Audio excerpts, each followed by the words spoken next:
Welcome to Green and Red, Scrappy Politics for Scrappy People, a regular podcast on radical environmental and anti-capitalist politics, brought to you by Bob Bazanko and Scott Parkin. Welcome to the sweet and sassy sounds of the Green and Red podcast. I'm your co-host, Scott Parkin, in West Berkeley today. And as always, I am joined by Bob Bazanko in the Montrose in Houston. And don't forget to share and subscribe. And yeah, like us all over the place. We're very popular and we're really good. So you should definitely help promote us.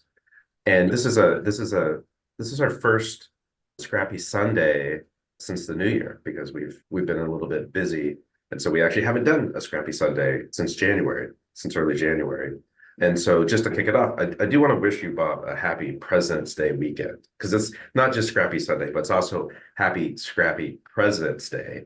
And both of us are huge fans of the presidency. And so it's fitting that our return weekend is President's Day weekend.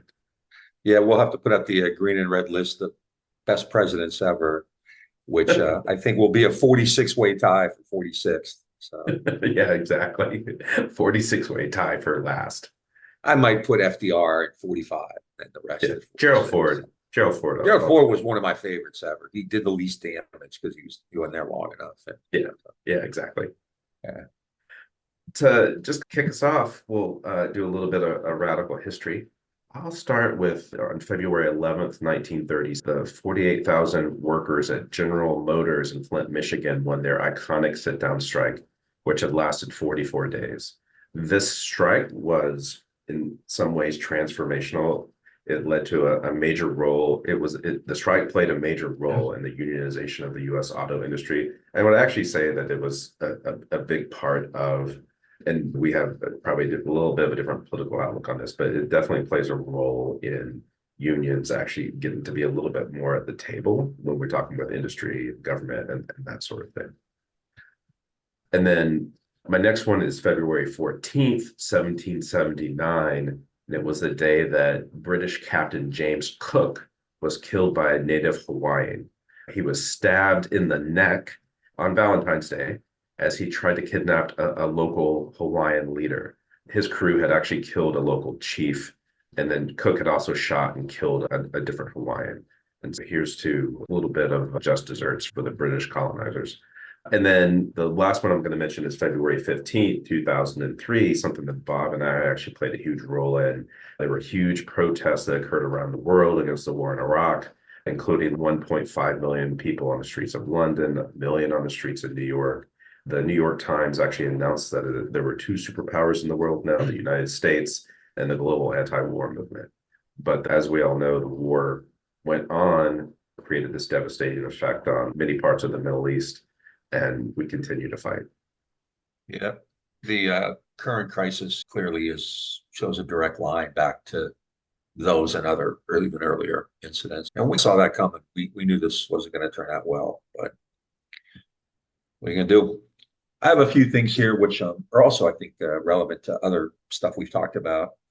On February 17th, 1979, the People's Republic of China, at the urging of Jimmy Carter and Zbigniew Brzezinski, invaded Vietnam. The United States continued to maintain that the Khmer Rouge was the legitimate government of Cambodia, and the Vietnamese had overthrown them and taken over and occupied the country. Carter and Brzezinski took China's side because the U.S. had just fought Vietnam and encouraged them to invade, which they did. It lasted about a month. It was pretty bloody, and China was eventually repelled. And we talked about this before, and it gets to the heart of the kind of Jimmy Carter analysis. Carter's been amazing, his post-presidency. Absolutely no one's been close to that. But as president, he's a war criminal and an imperialist like the rest. It shows just how that position dominates you. You have to have a certain ideology to get anywhere near it. But Carter is also an example of how that can change. And he wrote a book where he calls Israel's role in Palestine apartheid. Who else is going to do that? Bernie Sanders on the squad ain't going to do that. Rashida Tlaib. At any rate, big event that happened 45 years ago today. On February 19th, 1942, another historical episode that's relevant today, Franklin Roosevelt authorized the transfer of 120,000, the relocation of 120,000 Japanese citizens into concentration camps. The United States, after Pearl Harbor, had this anti-Japanese hysteria, and the Japanese these are American citizens, some are in Hawaii, but also on the West Coast of the United States, who are simply put into concentration camps. And again, look at what we're doing today. There are these kind of social attacks on Muslims and Arabs. And Nancy Pelosi wants the FBI to surveil people who criticize the government. And she told a bunch of protesters, go back to China or something like Your that. headquarters. Go back to China, your headquarters. China, your headquarters, yeah. And it's funny the Democrats claim to be so upset by all this racial animosity and lack of sensitivity, and then they drop something like that. Pelosi drops something, go back to China. I know the people that she said that to. It's actually Code Pink Bay Area. Yeah, so actually we're doing a hunger strike at Pelosi's house over her support of the ethnic cleansing in Gaza. Yeah. We actually talked that when that story in the New York Times came out about Code Pink, we had a great conversation with Jody Evans about that. So you can go look for that one too. Yeah. One of my favorite historical events in 1848, on February 21st, Karl Marx and Friedrich Engels published the Communist Manifesto, clearly on the short list of one of the most important books ever written. Yeah. And you know how we feel about that. And I think it's still relevant, always relevant. And then finally, February 23rd, 2018, fairly recently, during the spate of labor activism we call the Red State strikes, teachers in West Virginia went on strike and shut down the state and won their demands. And that was really, I think, an eye-opening year. There were strikes, I forget where else. West Virginia, I think it was in Nebraska, maybe. I can't remember. But a bunch of Oklahoma, Arizona. Yeah. And these are mostly, like we call them Republican states, red states. And in some of them, striking was illegal, but they did it anyway. And I thought that was really inspiring and maybe a sign. There was one in Kentucky too, now I think about it. Yeah. We haven't seen, that kind of labor radicalism. And of course, situations like in Houston, the state, the Republicans have just taken over the entire school district here, and they've replaced everybody. They got rid of the board members. They have a bunch of kind of crazy Moms for Liberty types running everything now.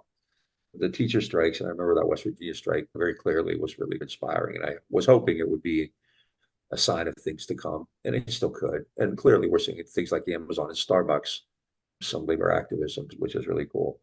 I think it's also important to note that sort of wave of teacher strikes started a couple of years before the West Virginia strike in Chicago. And we see Chicago as a liberal city. It's heavily Democratic. It's what sways Illinois to vote for the Democrats most elections. So Obama is where Obama is from. And yet the teachers actually had to go on strike there, I think in 2012, in response to bad policies, bad benefits, all that sort of stuff coming from a Democratic mayor, a Democratic city hall, which at the time was, I believe, Rahm Emanuel. I don't know if he was there in 20. I was just thinking that. I don't know if he was 2012 yet, but clearly, I think that's obviously the Republicans are trying to destroy public education all over the country. Right. Defunding schools, this attack on woke and all that kind of bullshit. Yeah. But I think it's also important to remember that the charter school movement has Democratic fingerprints all over it. Obama, Arnie Duncan, Rahm Emanuel really were the godfathers of that movement. And they're all Democrats, and they were taking care of their gazillion-dollar donors and who have charter schools, and Bill and Melinda Gates at the time, Bill and Melinda now, Bill and Melinda. Yeah, and we're seeing that now. I mean, the state of public education is really pretty frightening. I think in the United States now, there's just these shortages, there's lack of funding, they're unsafe, right? There are people running there with guns, and the folks in charge defend the guns rather than the kids in school. So it's a pretty messy situation, but at least there are these examples of people who stood up. And if things turn out the way they might and Trump wins, we're gonna have to be doing that a lot in the next 4 years. So. Yeah, anyway, just like we did the previous 4 years. And people should have been doing right now for the last 4. Yeah. I'll never not think that the failure of the so-called resistance, and right after the election in 2020, in November of 2020, as soon as it was clear Biden won, they just backed down and they gave Trump. And they continued to do that. They give him free flow, free access, and it's just not questioned. And where we are seeing resistance actually critical point here is where we are seeing resistance. We are seeing around Gaza, for example, we're seeing a lot of people in the street, a lot of people going after Democrats like Biden and Hillary, and lots of people. And what the response has been from the resistance, or what was the hashtag resistance from 2017 to 2021, is to attack those people, tell them to go back to China, to their headquarters. Yeah. And sicken the FBI on them and all of that sort of thing. Calling them anti-Semitic, Yeah, exactly. Or getting their groups banned from campuses. Yeah. No, so it's a pretty rough situation. And I think, and the resistance here on Gaza is beautiful. It's absolutely beautiful. When you're seeing, it's a weird, odd circumstance. That would be the issue over which we have this global movement, but it's great. It's fantastic. And it's also shows you how extreme and violent and vicious Israel's attack is. Mm-hmm. I mean, that the entire world, other than Biden yesterday said, the media has been, they promote this propaganda.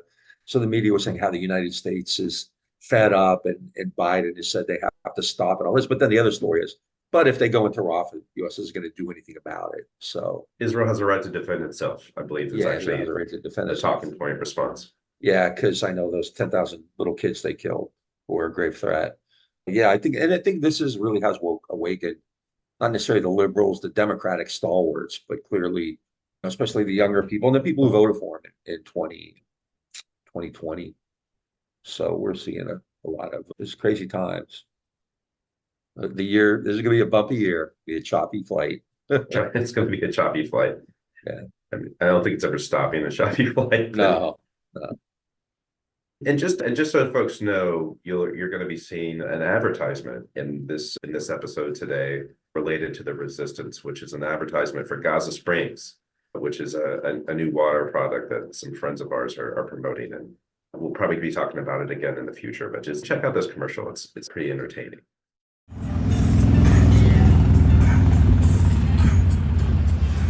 It won't kill you to try it. It'll make you really, really sick.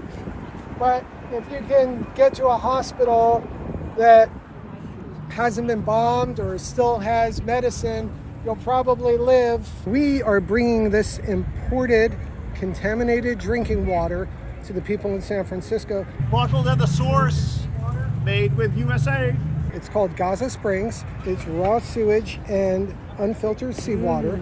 And it contains cholera, dysentery, typhoid. And now we can all enjoy the diarrhea that is killing babies and toddlers in Gaza.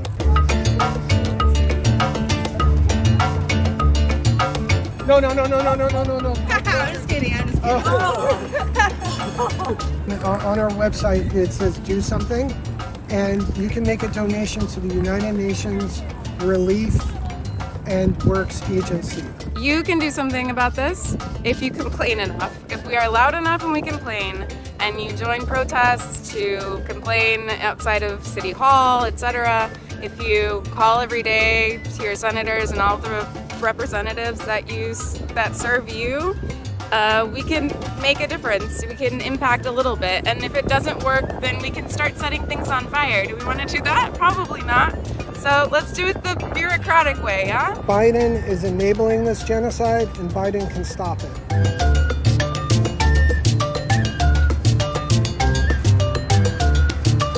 So taste the genocide.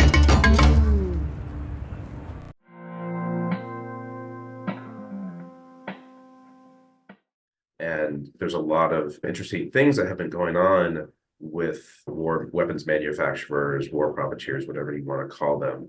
Since the October 7th attack by Hamas on Israel, the market value of the biggest US-based arms companies, Lockheed Martin, Raytheon, Boeing, Northrop Grumman, General Dynamics, has increased almost increased immediately by about $23 billion.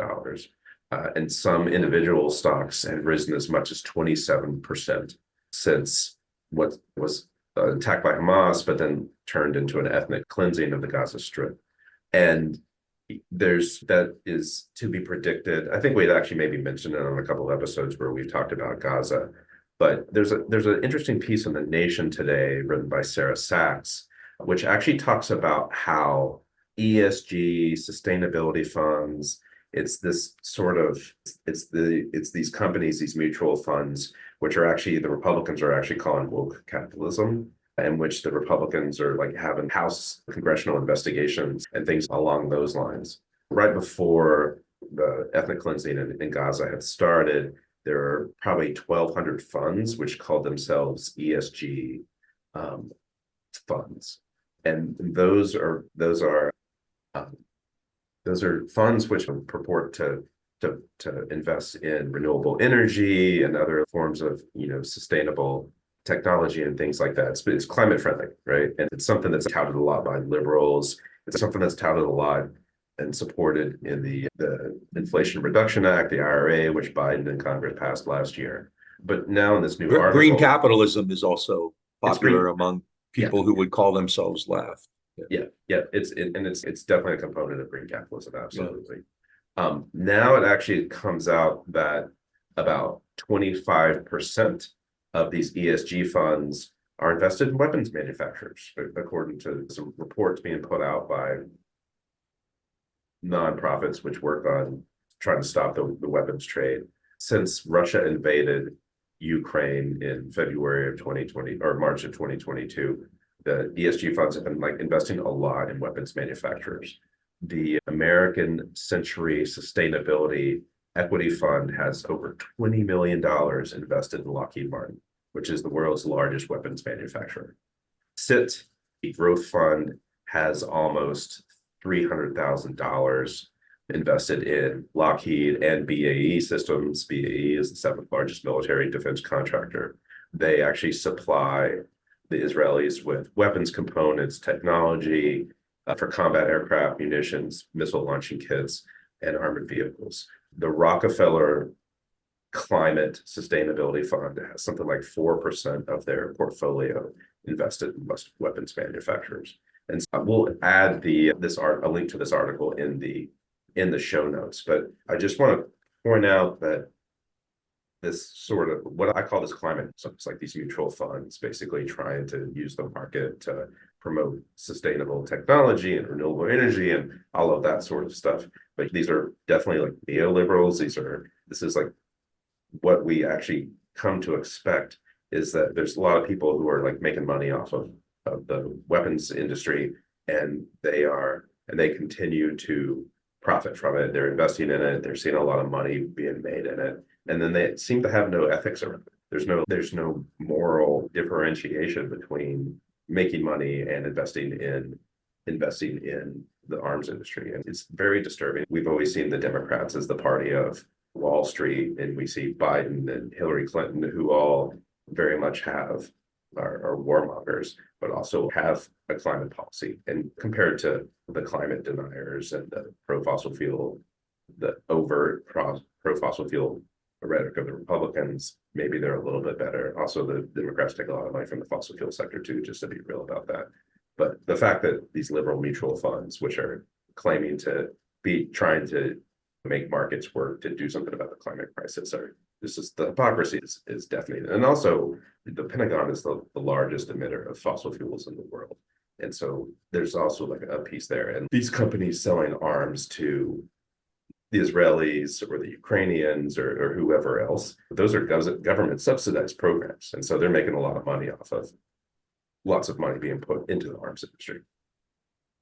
Those kind of alternative funds for moral investing or whatever, however they describe it, I think they started around the 80s. I remember one emerged and they had a credit card, and I forget what it was called, Common something or other, maybe.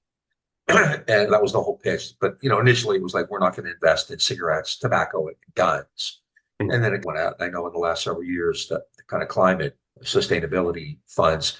Here in Texas, the state's passed a bunch of laws that those funds like that are not allowed to operate inside the state. And I wish somebody, if there's a journalist listening out there, in the state of Texas, the universities are only allowed to invest pension money in a very limited number of funds. And I've always been curious as to how they chose those. Yeah. It's clearly greenwashing, absolutely. Even a lot of groups that would call themselves left or at least legit liberal are involved in that now, greenwashing and using capitalism to save the environment because it's ruined it. So why not save it? Yeah. But those aren't, our manufacturers are going to find a way to get involved and make profit. I mean, there are conspiracies that they're the moving force behind this, and that don't have to be. That's just the nature of the world. You're always going to have these aggressions. But it's not really a conspiracy if it's actually just how the system works, right? And Biden has even gone into districts where there are military equipment based, production facilities. And he's told them essentially he's selling these wars in Ukraine and Gaza because it creates jobs. So he's actually trying to turn this into a positive. Hey, yeah, we're blowing up a couple countries abroad, but we're creating jobs here at home. I think that I hate to be so bleak, but I mean, the situation is pretty dire. I don't know how many people realize that, but yeah, the power of these cutting edge capitalists is really immense. And we're seeing that just when Ukraine, I think there was some opposition to it, but it never really, I think, solidified. But in Gaza, I don't think they ever expected. I didn't expect this. It's amazing. Yeah. And it hasn't subsided. It's been over 4 months now. You're still getting huge crowds. You're still getting frequent events. I went to an amazing event here last week. It was this, I think it's called Freedom Theater, was reading letters from Gaza and from 2008 and from contemporary stuff. It was just really powerful. So clearly, a lot of American people, especially younger ones, have really crystallized around this. The arms man actually, I've actually seen an uptick. There's where we see big rallies. They actually blocked the Bay Bridge back in November, where here in the Bay Area, where 78 people are actually faced with some pretty heavy charges, including some people charged with felonies. They blocked the Golden Gate Bridge this week. But the other uptick I've been seeing is there's a lot of targeting of there's a lot of, I live near Silicon Valley, and so there's a lot of arms manufacturer offices and facilities and things like that in the Bay Area. And so I'm seeing a real uptick. You mean the coastal liberal elite allow them in there? Yeah. The tech lords they also seem to make money from smart bombs and weapon systems and all kinds of stuff like that. I think Pelosi and Feinstein did quite well.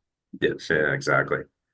And I'm sure Gavin and Padilla and Kamala Harris and all of them continue to make money from companies related to that. Sure. But there's an uptick on targeting of corporate weapons manufacturers for sure. There's a group actually called Tech Against Apartheid, or Tech Workers Against Apartheid, which is a lot of folks who work at the Googles and Amazons and things like that, who have consciousness and politics around what's going on in Gaza. Many of them are Jewish, are like doing regular civil disobedience actions at these companies. So that's been inspiring. Also, the other company based here, which is making a lot of money, which we just talked about recently with Josh, is Chevron. So yeah, I don't really have anything planned, although something that I think you and I chatted about, and it's just a recurrent theme, and I always like to bring it up and make fun of this particular guy. But a news story that said that the White House and the Justice Department got involved in some kind of pretty heated exchanges about the release of that special report in which the guy said Biden was losing it and was addled, which, to be fair, really man with a poor memory. Yeah, which, to be honest, doesn't belong in a report like that. I mean, that's clearly a hit job. And then you sent me the video from Carville, who went off on Merrick Gelding, as I call him. Mm-hmm. And then this news story. And I think that says a lot. If you want to know why the GOP, because the GOP doesn't have majority support on really any of its beliefs. Americans believe guns should be regulated. They believe abortion should be available. They actually have some kind of notion of class consciousness, but still the Republican Party is able to steamroll that. And Gelding is a great example of why. Think of what Bill Barr did. Barr was like Genco Abadano. He was a consigliere. He protected Trump and probably prevented him from being indicted and who knows what. Whereas Merrick Garland and Carville pointed that out too, just rolls over and wants to please. Of the 15 special prosecutors that have ever been used, 14 were Republicans. So Democrats appoint Republicans, so people think they're nice. Republicans appoint Republicans because they're bipartisan. They're bipartisan. They're bipartisan, yeah. Republicans appoint Republicans because they'll know they do what you want them to do. So I think it's just, again, and this is something that every 4 years is difficult. You see this mad dash toward electoralism taking over. And that's really the only way even people on the left think. I'm still getting pummeled with Cornel West and Jill Stein and all that. I'll never understand what the whole point of that is, how you move moving forward by running somebody who gets like 1% of the vote or something like that. And Jill Stein and Cornel West, both running, dividing the vote of the small. Weren't they together for about a week or something? They were, West was agreed. Yeah. It's just the focus on that is really, I think, misdirected, and there's a lot of other stuff that we can do, but it's rough out here. And I don't know. I think we need Taylor Swift to come to the rescue. We need more Swifties. Hey, that's a force. I think it's hilarious, isn't it, to see these guys get so wiped out about that? That's freaking funny. Yeah. But the green and red community includes evolved males. I don't really have a whole lot. It's been a life in the world is hard right now. These daily scenes from Gaza take their toll on all of us, I think. Yeah. And just the callousness, the cruelty, ignoring popular demand, ignoring court decisions. So we're in a difficult time here, and it's hard to get a beat on it. And a theme we keep bringing up is about how the U.S. is spending all of this money on war in the Ukraine, war, supporting the Israelis to do this ethnic cleansing campaign in Gaza. And it's the administration's way more, I think what you keep saying is the administration's more concerned with Palestine and not East Palestine, Ohio. Yeah. The other place where actually these weapons manufacturers are making a lot of money, and like when I was looking through some of these reports, is actually the southern border. It's like the sort of non-lethal military action that happens. That's weapons designed by the weapons manufacturers to the surveillance technology, which is being used increasingly, is designed by these weapon manufacturers. And that's been in the news a little bit this week, because the Democrats seem to have found that if they're tough on immigration, like the Republicans, and they get votes, which is disturbing and somewhat hilarious. And that's all they've done for 50 years now. Let's be more like the Republicans. Yeah, exactly. And we're just like, we'll just put a rainbow flag on it or whatever. And it's just worth noting that there's a crisis being created there by some red state governors, or at least one red state governor. And weapons manufacturers are making money off of it. They're building a wall, even though Biden said not one more foot. And he's building the wall. And it's just it's an ugly world out there. And not only are they killing people abroad, but they're also just like ignoring people at home. At the top, I mentioned the relocation of Japanese Americans into concentration camps in World War II. And that's the same stuff we have going on at the border right now, this kind of vilification of immigrants, this fear, the way they're being treated and putting into cages. I don't know much about the immigration issue, so I don't have any solutions. But there are plenty of laws that specifically lay out, you come to a country, you're allowed to make an asylum claim. And I realize there's a lot of folks there, but when you're starting with NAFTA, the United States helped decimate Central American economies. And then ever since then, obviously, you had the wars in the 80s in Central America, Nicaragua and El Salvador in particular. So, you're looking at 40 or 50 years, not only of American agricultural corporations wanting cheap labor, but also just the United States destroying civil society in so many of those states with the interventions on wars, the drug wars, drug consumption. Something Latin Americans have always pointed out in the drug war is you keep coming after us to not bring it in, but your people are buying it. Your people are using it. Yeah. So the United States really rejects that kind of consumption-oriented approach. You're going to have people leave a country when you destroy it. It'd be like bitching about the Gaza refugee crisis, right? You push everybody out, and then what choice do I have? It's going to be interesting. Rafah right now is 58, I think, square miles big, which is about the same size as Dayton, Ohio, and Cincinnati, Ohio, by comparison, is 79, so it's a little bit bigger. Currently, Rafah has 1.5 million people in it. Population of Dayton is, I think, 140,000, and Cincinnati is a little more than that, right? So imagine a city, the town of Dayton, but with 11 or 12 times more people in it, being pushed out, bombed, threatened with an invasion. So it's pretty, I'm just all over the place right now, but it's pretty rough. But these things all tie together. That's the problem. Nothing is separate. Actually, today, the White House announced that Biden is going to visit East Palestine. It's only been a year. Who knows how many people have gotten sick, how many animals have died, but he's going to finally do that. Just in time for the election.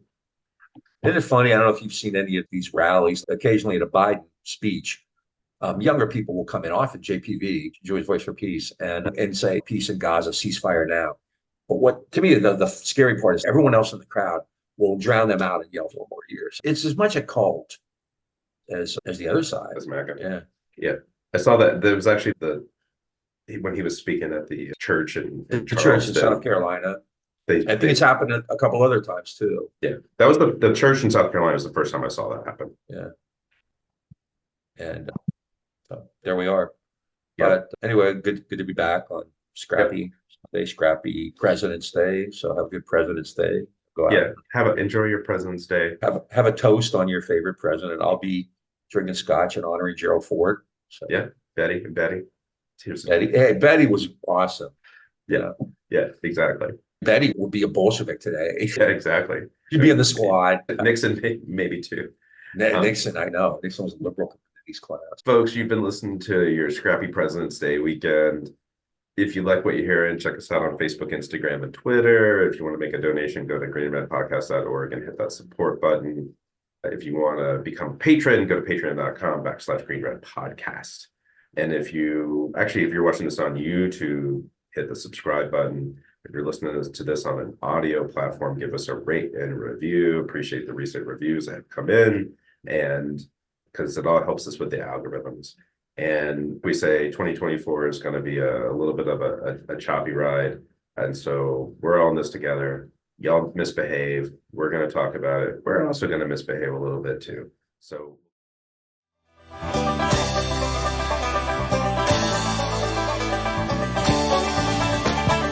Eastbound and down, loaded up and trucking. Are we gonna do what they say can't be done? We've got a long way to go and a short time to get there. I'm eastbound, just watch no bandit run. Keep your foot hard on the pedal, son, never mind them brakes. Let it all hang out, cause we got a run to make.